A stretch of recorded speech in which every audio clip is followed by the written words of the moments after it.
بتدور على ترنجات تمرين سواء بتتمرن جيم او كوره او سله او طايره، بنقدم لحضراتكم الحل. السلام عليكم ورحمه الله وبركاته. النهارده بنعرض لحضراتكم التشكيله الجديده، ويا ريت نقرب الكاميرا عشان نشوف الماتيريال بتاعه التيشيرتات. الماتيريال مخرمه كلوز ميش زي ما حضراتكم شايفين، بتعمل تهويه كويسه جدا في الجسم، ونازله معانا بكذا لون. معانا الرمادي الغامق ومعانا السماوي والرمادي الفاتح وكمان الابيض وكمان الاصفر.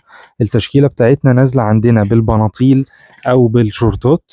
البناطيل بتنزل معانا بثلاث الوان، الكحلي والزيتي والاسود، وبرضو الشورتات بتنزل معانا بنفس الثلاث الوان. عندنا كمان الترنجات لو في اي حد مسافر الخارج عشان عنده بطولة او تمارين خارج مصر، الترنجات دي بتكون كويسة جدا لان هي بتدفي، الماتيريال بتاعتها هايلة. وعندنا كمان ترنجات اطفالي بالوان مختلفة زي ما حضراتكم شايفين، ابيض موف احمر نبيتي، مع الشورتات بتاعتها. عندنا من اول سن 4 سنوات لحد 16 سنة. دي الشورتات بتاعتها. كله متوافر في ظهر طيبة مول مدينة نصر بجوار البنك الأهلي. وتقدر تطلب الأوردر أونلاين. شكرا.